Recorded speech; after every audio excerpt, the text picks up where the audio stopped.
Welcome to the shed in the Shire. Today I'm getting on with refurbishing an old door, an old pine door which I've had stripped. Let me show you, it's over here. It's quite a nice little old thing, quite a skinny one. In fact, what is it? 28-inch door still with a nice old glass in. And a few weeks ago I took it to the local guys, a couple of real good guys who strip all pine furniture for you. So it's been drying off for a month or more, and now it's nice and dry. I'm getting on with just making it look a bit prettier, because when you have a door strip that's been painted for 100 years, you'll find all manner of ugly bits underneath the paint, plus the fact that it uses a power washer on it to get rid of the paint, and that kind of leaves flaky bits which you have to sand off, take off. But this particular one, it had on the end a thin lat to make it wide enough, and it seems, I've found this with a lot of the doors that I've done, it seemed to be common practice years ago for them to just make a standard door and fit it into a frame which wasn't standard, so they'd just tack a piece of wood on the end.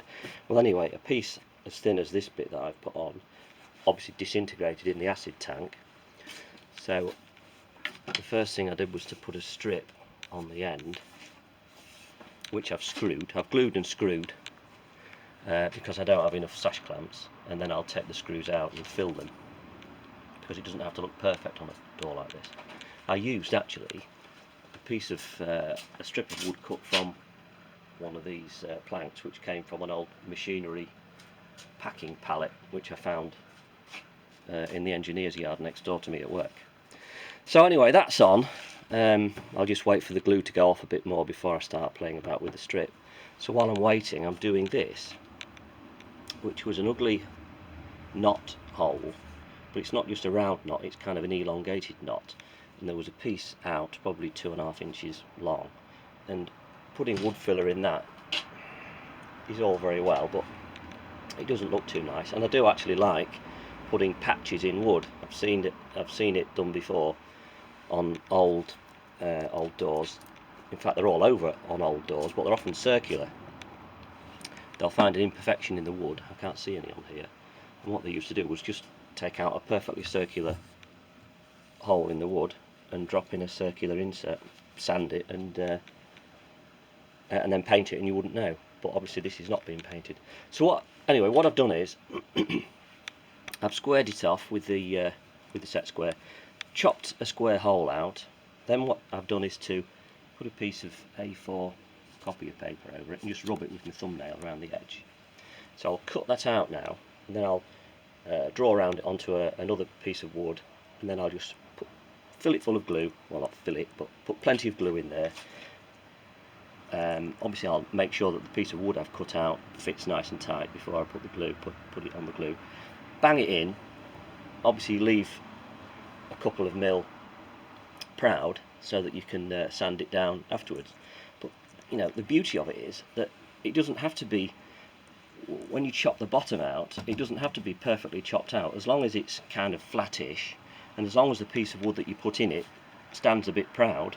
Once the glue's gone off, you just plane it a little bit down as far as you dare, and then sand it, and you get a lovely finish.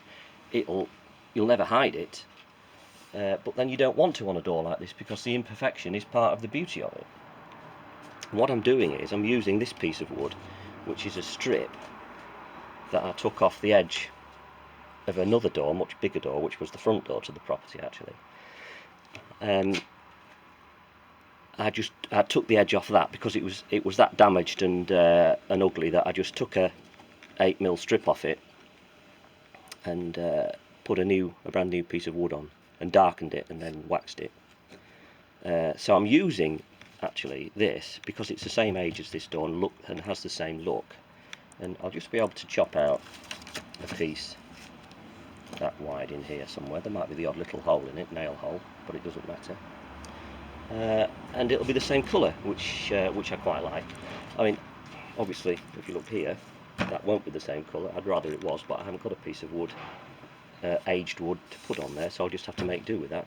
I'll probably darken it with one of my homemade wood dyes before I wax it anyway. So the next job then is to cut that out, transfer it to there, cut that out, make sure it fits, then glue it. So I can't do that on this video because it means just leaving the video running for ages, so I'm just going to stop now, crack on with it, and then I might just do another video to show you how it looks when it's finished. Thank you.